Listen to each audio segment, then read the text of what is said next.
Hi guys, welcome back to my channel and this is my fourth lecture video DLED second semester English के subject का second unit आज शुरू हो रहा है। और इस यूनिट की अगर मैं बात करूँ तो ये पूरा यूनिट एक स्टूडेंट के POV पर डिपेंड है जो कल को टीचर बनने वाला है। इसमें बहुत सारी चीज़ें दी हुई हैं जो हमें स्टूडेंट को सिखानी है। जब हम पढ़ाने के लिए जाएंगे तब हम क्या सोच रख कर किन मेथड का यूज़ करके बच्चे को सिखाएंगे, इस पूरे यूनिट में यही सब दिया हुआ है। देखिए, अगर क्लासरूम की बात कर रहे हैं हम तो क्लासरूम में हमें अपना behaviour, student behaviour, communication, oral reading और एक्टिविटीज़, इन चीज़ों पर ख़ास ध्यान रखना पड़ेगा। ठीक है, तो अब हम इस यूनिट के कुछ बेसिक टॉपिक के बारे में मैं आपको जानकारी दूँ।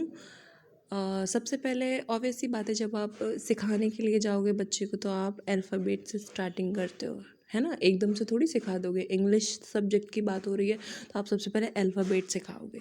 तो सबसे पहला टॉपिक जो है वो है इंट्रोड्यूसिंग इंग्लिश अल्फ़ाबेट। इस टॉपिक की स्टार्टिंग से पहले मैं आपको जानकारी दे दूँ। 2016 के एग्ज़ाम पेपर में, DLED के एग्ज़ाम पेपर में अल्फ़ाबेट की स्पेलिंग कंप्लीट करने का 1 नंबर का क्वेश्चन आया था। वहाँ पर स्पेलिंग में स्पेस आपको दी गई थी, आपको वो स्पेलिंग कंप्लीट करनी थी।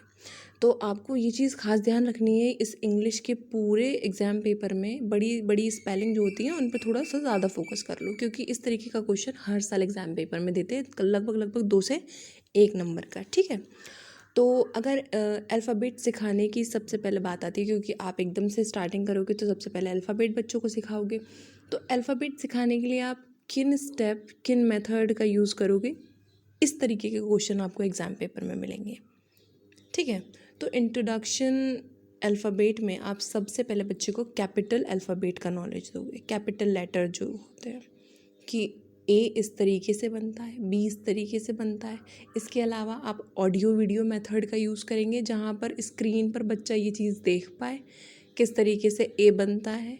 राइमिंग में A से लेके Z तक आप लर्न करवाओगे बच्चे को अल्फ़ाबेट। जब बच्चा ये अल्फ़ाबेट सीख जाएगा उसके बाद कैपिटल के बाद स्मॉल अल्फ़ाबेट पर हम आते हैं। ठीक है, कैपिटल सीखने के बाद बच्चा स्मॉल लेटर सीखता है। बच्चे को अल्फ़ाबेट्स में डिफरेंस करना आना चाहिए। अक्सर ऐसा होता है, बच्चा जब अल्फ़ाबेट देखता है तो वो कंफ्यूज होता है उन लेटर्स में, जैसे P और R, D, कि डी लेफ़्ट बनना है या राइट बनना है, ई लेफ़्ट बनना है या राइट बनना है, ई और एफ़ में कन्फ्यूज़न। तो इस तरीके के कन्फ्यूज़न को दूर करने की आप बच्चों को छोटी छोटी एक्सरसाइज देंगे। उन एक्सरसाइज में किस तरीके की चीज़ें हो सकती हैं, ऑब्वियस सी बात है, जिन दो में वो डिफरेंस नहीं कर पा रहा है आप उन दो में मैच द फॉलोइंग दे सकते हैं, आप गैप फिलिंग दे सकते हैं, तो जिससे बच्चा जो उसके डाउट्स है दिमाग में वो चीज़ क्लियर हो जाए। ठीक है, जो भी चीज़ें मैंने अभी आपको बताई, आपको सामने स्क्रीन पर इस तरीके के एग्जाम्पल्स दिखाई दे रहे होंगे कि इस तरीके के क्वेश्चंस बच्चों को दिए जाते हैं, जिससे उनका वो डिफरेंस जो डाउट है और लेटर लेफ़्ट या राइट बनना है, छोटा बड़ा, कैपिटल लेटर स्मॉल लेटर, इनमें डिफरेंस वो कर पाए आसानी से। ठीक है, आपकी स्क्रीन पर जो दिखाई दे रहा है वो बच्चे का थर्ड स्टेप है, कैपिटल लेटर, स्मॉल लेटर, उसके बाद स्पेलिंग मेकिंग। ठीक है, A for apple, B for ball, C for cat, D for dog, Z तक ये सारी स्पेलिंग बच्चे को अच्छे से आना चाहिए। ठीक है, इसमें आपको सबसे ज़्यादा खास ध्यान इस चीज़ का रखना है कि बच्चे को A फॉर एप्पल के अलावा दूसरा स्पेलिंग ही नहीं पता है, B for ball, B for bat ही नहीं पता है। तो ये डिफरेंस बच्चे को पता हो कि कोई भी स्पेलिंग अगर इस लेटर से शुरू हो रही है तो वो यहाँ फिट हो सकती है, केवल A for apple, B for ball he correct नहीं है। ये डिफरेंस बच्चा कर पाए। स्पेलिंग अगर उसे याद है तो आप 3-4 स्पेलिंग देकर उस पर्टिकुलर स्पेलिंग को पूछो, जिससे बच्चे का वो क्लैरिफिकेशन हो कि हाँ उसे वो स्पेलिंग याद है। ठीक है, इस तरीके की एक्सरसाइज से आप बच्चे को सिखा सकते हो। उसके बाद जो फोर्थ स्टेप आता है वो आता है 1 से लेके 100 तक जो काउंटिंग होती हैं, मैथ की काउंटिंग, उसकी नंबर स्पेलिंग आना कंपलसरी है। इसके अलावा animal name, birds name, fruits name, vegetable name, wild animal, ये सब आसपास जो भी चीज़ें उनके मौजूद हैं, कम से कम उसकी 5-5 स्पेलिंग हर बच्चे को याद होना चाहिए। फर्स्ट से लेके 5th तक इतनी जानकारी तो कंपलसरी है, बच्चे को नॉलेज है, तो उसके एक तरीके से कह सकते हैं कि हाँ उसकी एजुकेशन सिस्टम अच्छी चल रही है। ठीक है, इन सब को सिर्फ रटवाना नहीं है, डिफरेंस बच्चे को आना चाहिए। और पर्टिकुलर रैंडम स्पेलिंग या रैंडम कैपिटल लेटर लिखने या बोलने को बोला जाए तो वो चीज़ उसे आए, ठीक है। रीडिंग, ओरल, इन सब का बहुत इम्पोर्टेंस है इस बेसिक स्टडी में, जब वो फर्स्ट से लेके फिफ्थ NC LKG UKG में पढ़ रहा है। देखिए, रीडिंग जो है वो इमेजिनेशन को स्ट्रॉन्ग करती है। जब भी आप कोई चीज़ पढ़ते हो, बच्चे के दिमाग में एक इमेज क्रिएट होती है जिससे क्यूरियोसिटी बनती है। इम्प्रूव मेमोरी, किसी भी चीज़ को पढ़ेंगे आप, उसको याद करेंगे दिमाग में, तो वो चीज़ आपको याद रहेगी। बेटर राइटिंग स्किल्स, जो पढ़ता है उसे लिखना, मतलब वो चीज़ खुद से आती है कि मैंने आज ये पढ़ा, आप उसको वो वर्क दे रहे हो तो उससे राइटिंग स्किल्स बेटर होती है।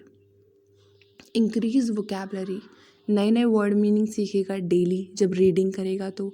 इन्हेंस थिंकिंग एबिलिटी, ऑब्वियस सी बात है जब कोई चीज़ वो पढ़ रहा है उसके दिमाग में उससे रिलेटेड इमेज क्रिएट हो रही है। क्रियोसिटी, क्वेश्चनिंग कि ऐसा क्यों है, तो ये सारी चीज़ें रीडिंग से डेवलप होती है।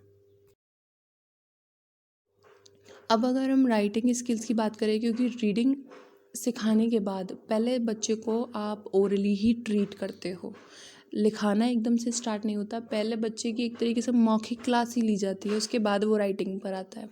तो राइटिंग की इम्पॉर्टेंस ये है कि राइटिंग इम्प्रूव होता है, जितना ज़्यादा लिखोगे उतना अच्छा राइटिंग होगा। तभी बच्चे को नकल ज़रूर करवाई जाती थी, एक पेज नकल होमवर्क में ज़रूर मिलता था। ऑर्गेनाइजेशन ऑफ थॉट, जब बच्चा लिख सकता है तो वो अपने थॉट्स को अच्छे से ऑर्गेनाइज कर पाएगा, क्योंकि बच्चे बोलने में हड़बड़ाहट या जल्दबाजी कर जाते हैं, लिख वो चीज़ अच्छे से लेते हैं। इम्प्रूव कॉन्फिडेंस, आप अपने थॉट को अगर अच्छे से प्रेजेंट कर पा रहे हो तो ऑब्वियस सी बात है कि आपका कॉन्फिडेंस बिल्ड होगा। राइटिंग क्लैरिफाइज योर थिंकिंग, क्योंकि अच्छा लिखने वाला अपनी सोच को वहाँ पे अच्छे से डिस्क्राइब कर पा रहा है। कम्युनिकेटिंग जो होती है खुद से, इनर मोस्ट जो थॉट्स होते हैं वो अच्छे से प्रेजेंट हो पाते हैं अगर राइटिंग स्किल्स आपकी स्ट्रॉन्ग होती है, ठीक है। आपने राइटर्स की ये क्वालिटी बहुत अच्छे से देखी होगी, वो खुद में मतलब मस्त रहते हैं और लिखते कितना अच्छा है। ओके, तो आज सेकेंड यूनिट यहीं पे ख़त्म होती है, क्योंकि इतना इम्पॉर्टेंट इसमें ऐसा कुछ भी नहीं है जिसको अलग अलग स्लाइड्स में तैयार करा जाए। ये एक में ही ख़त्म होने वाला यूनिट था, समझ में आ गया होगा। बस अपने POV पर ध्यान रखना है कि आप बच्चे को कैसे ट्रीट करेंगे। Okay, thanks for watching. Subscribe, like, share, comment. अगर किसी भी तरीके का कोई भी क्वेश्चन, क्वायरी कुछ भी हो, कमेंट बॉक्स में ज़रूर पूछें।